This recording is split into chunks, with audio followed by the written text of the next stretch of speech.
Bien, y en tramo final ya abordando una de las temáticas noticias en primera plana del globo, tenemos a Dinamarca, allí los bisones, evidentemente hubo un contagio de humanos hacia los bisones y retransmisión de estos hacia humanos, hubo una matanza generalizada, ¿sí?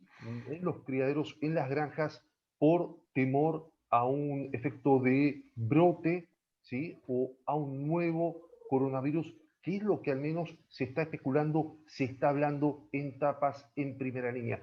Stanislao, contanos quizás superficialmente cómo se ha generado, cómo podría incidir esta cuestión de los bisones en los efectos de la mutación, que es lo más importante del virus, del SARS-CoV. Sí, bueno, vamos a ver. En el tema de la transmisión del coronavirus a bisones y de vuelta, una vez que el virus está circulando en los bisones, de vuelta a humanos, es un problema que se ha visto ya hace unos cuantos meses en unas granjas de bisones de Holanda.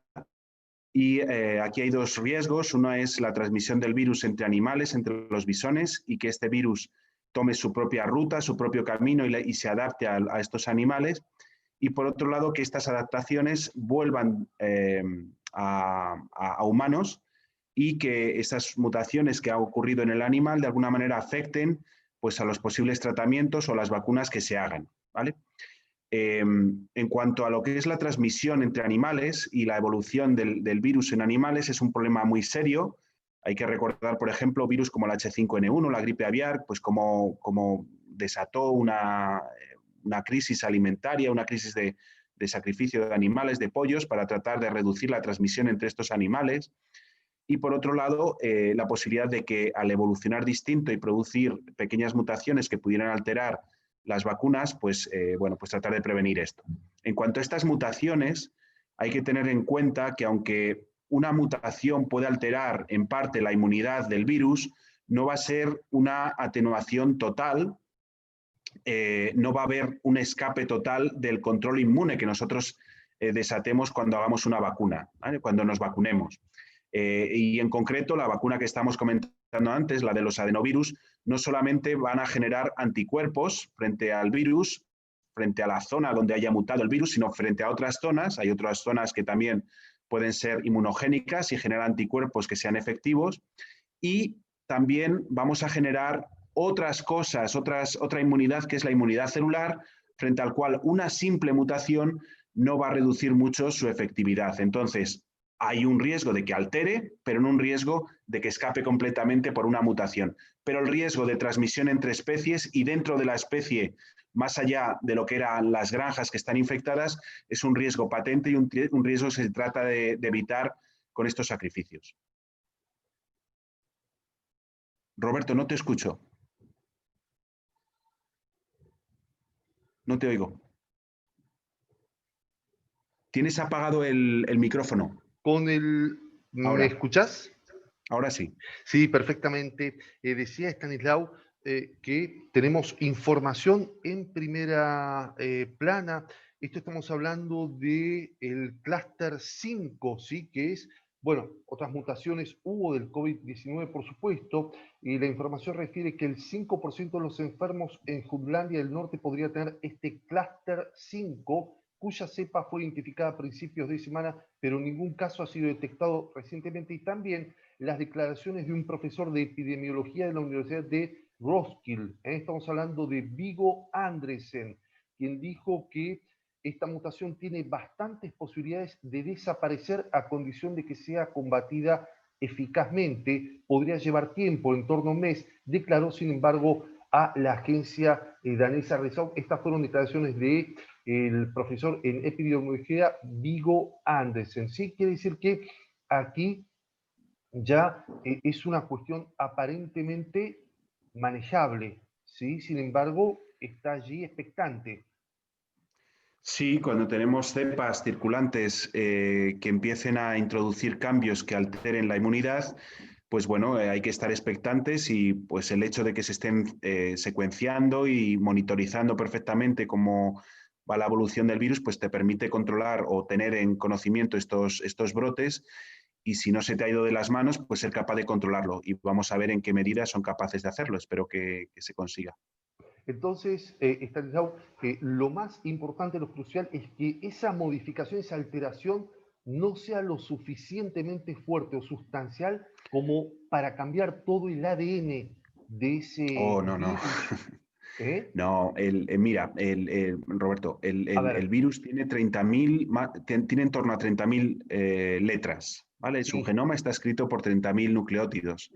Lo que estamos hablando es de un nucleótido dentro de esos 30.000, que si bien es verdad, es un cambio y un cambio sustancial que puede claro. producir una alteración en una zona muy concreta de la proteína de superficie, no va a ser un virus que altere un cambio que altere el virus de tal manera que cambie completamente su comportamiento, ¿vale? Hay A mutaciones eso que me podrían refería. hacerlo, Sí, eso es, hay mutaciones que serían mutaciones que pues, pueden alterar, por ejemplo, pues, la capacidad replicativa del virus, o cuando se desarrollen algunos de los antivirales, pues mutaciones puntuales en el virus pueden hacer que el virus evada ese tratamiento antiviral, pero una modificación que altere la inmunogenicidad del virus en la suficiente medida como para que una vacuna de las que se están haciendo, cualquier vacuna de las que se están haciendo, no sea nada efectiva, me parece un poco arriesgado de decir. Puede alterar claro. ligeramente la capacidad neutralizante, por ejemplo, pero no va a abolir completamente la capacidad de esa vacuna de inducir una inmunidad que haga que la persona no responda al tratamiento vacunal. Se entendió perfectamente y a eso hacía mención, porque el comentario de la opinión pública es justamente eso, en pos de saber, ¿verdad? Para eso, digamos, están los científicos. Eh, Apareció la cepa que ya mencionamos en España, eh, si podía o no, digamos, poner en jaque a las vacunas. Este me parece que era el punto, digamos, de la opinión pública y que es el común corriente Sí, denominador de los comentarios, si estas situaciones ponen en juego, ¿sí?, las vacunas actuales en desarrollo o no. Evidentemente, pareciera, por lo que se nota, muy, muy difícil, ¿verdad? Hasta ahora no está, digamos, en juego la sustentabilidad de las vacunas. Eso me parece sí. un punto también importante marcar, Stanislao. Vale, vamos a ver. Aquí hay, A ver, dentro de lo que es la proteína de la espiga, que la proteína spike que estaba comentando anteriormente, sí, hay distintos lugares de esa proteína que pueden afectar a la habilidad con la cual el virus se agarra y se mete dentro de nuestras células, ¿no? Dentro de las zonas que son sensibles a esa unión y a esa entrada del virus, hay una proteína que se llama, una zona, perdón, un dominio que se llama dominio de unión al receptor, que es el que se une a este receptor tan mentado, ¿no?, que se llama AC2.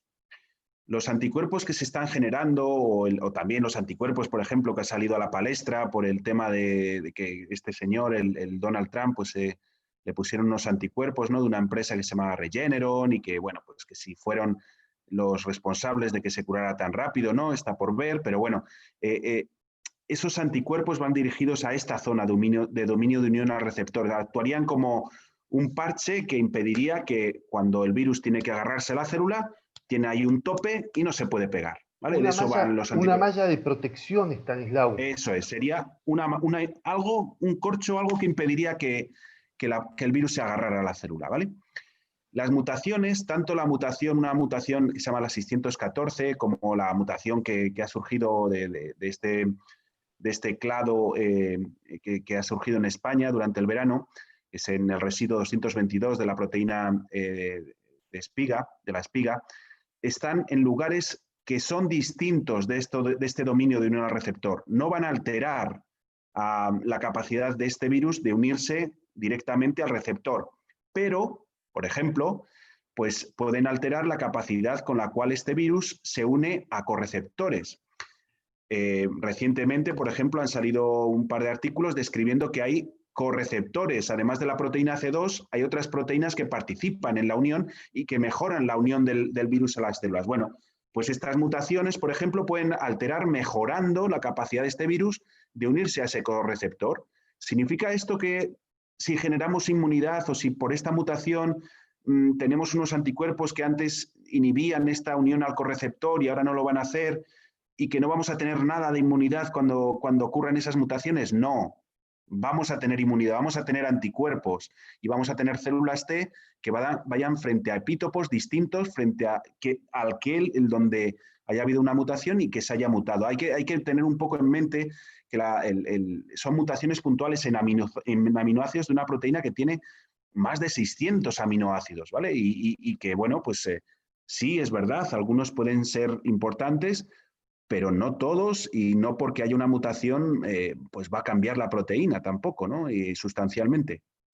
Claro, exactamente. Me parece importantísimo que dilucides, ¿sí?, esta duda, este gris que había y por supuesto que se está dando en la opinión pública, fruto de la falta de conocimiento científico o falta de, en cierta manera, de accesibilidad de información en referencia a que no está en juego la sustancialidad, sino, digamos, puntualmente una modificación que no pone en juego, Claro, ¿sí? mira, esto es igual que cuando, por ejemplo, pues tenemos estos programas ahora de reconocimiento facial, ¿no? Sí, Imagínate que mañana pues me doy un trompazo y me tengo que poner un parche en el ojo. ¿Significa que por tener un parche en el ojo cuando vaya estos programas de reconocimiento no se va a reconocer mi cara? O que me cambio de lentes, ¿no? Por tener unas lentes en vez de color negro, de color rojo, pues va a cambiar mi fisonomía lo suficiente como para no ser reconocido. La respuesta es que no. Entonces, no, claro. se requieren varias mutaciones o varios cambios para que una cara no sea reconocida, o en el caso del virus, varios cambios consecutivos o concomitantes que hagan que inmunológicamente pues el virus sea distinto y no sea reconocido con la suficiente eficiencia. ¿Vale? Es un poco el Bien, mensaje. ha quedado clarísimo, Stanislao. Por supuesto, estamos hablando con Stanislao Nistal Villán, quien es original de León, España, y por supuesto es profesor en microbiología, doctor en virología, uno de los más reconocidos hoy en España. Ha sido entrevistado por varios medios de comunicación importantísimos y muy destacados del mundo. Me parecía también muy importante el comentario que tiene que ver o que pone como actor en juego, además propiamente de la ciencia, el factor de estrés y de ansiedad que hay en la gente, también en los gobiernos, poner, digamos, en primera plana el trabajo científico, la labor científica, que es definitivamente lo primero porque es lo que nos va a conducir a las soluciones, ¿no? Así como cuando comentamos la importancia de también del factor de logística o distribución de las vacunas, de lo cual no se hablaba, me parece que respetar el tiempo de los científicos, quiero subrayar este comentario, este agregado tuyo, Stanislao, es importantísimo para lograr una vacuna, un método eficaz y seguro. Sí, no, pues cierto es, Roberto, y bueno, pues la Argentina, igual que ahora mismo en España, son países que llevan sufriendo pues una infrafinanciación en la capacidad que tienen, el tejido de creación de talento y de conocimiento, y es una de las principales bazas que tenemos en el país en los países, en nuestros países, para el desarrollo. No solamente un desarrollo de decir publicamos mucho y bueno, pues somos muy buenos a la hora de investigar y qué bien, ¿no? Pero sino también a la hora de crear un talento y de educar a las generaciones de jóvenes que vienen, que son muy buenas, y algunos de ellos son verdaderos gente admirable de cómo está peleando y lo que tiene que haber hecho para salir adelante. Y reconocer que lo que muchas veces lo que se está sembrando, pues lo tenemos también que recoger en nuestros países y no dejar que se vaya afuera.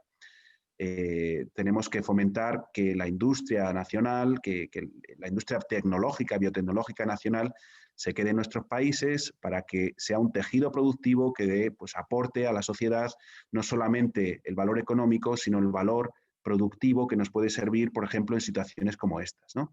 Y mientras nuestros sistemas políticos no se conciencien, nuestra sociedad no fuerce a nuestros políticos a tomar medidas en este sentido, pues seguiremos un poco a remolque de lo que se hace pues, en otros países como en los Estados Unidos, en Alemania, en el Reino Unido, en Suecia, ¿no? Esa es un poco la reflexión final sí, sobre este punto. Correcto. Por último, preguntarte ya para finalizar y agradecerte este enlace, Estanislao, directo desde Buenos Aires, Argentina, a Madrid, España. Si tuviéramos que tomar hoy globalmente los centros de referencia en desarrollo a las vacunas, ¿cuáles destacarías que son los más importantes? Hasta ahora lo que hemos escuchado es Reino Unido, Rusia y China. Son estos tres países, ¿verdad? ¿O Bueno, podrías agregar otro más?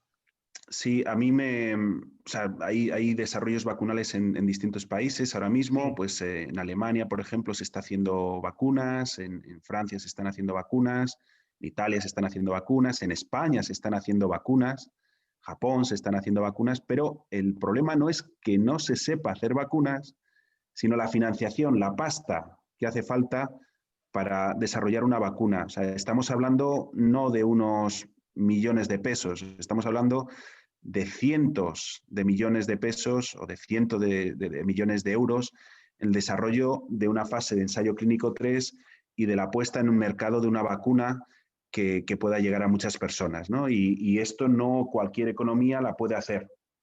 Y es un poco el reto al que se enfrenta España, por ejemplo, que a lo mejor en el Reino Unido se mueve más plata y bueno, pues son más hábiles a la hora de conseguir financiación por parte de empresas.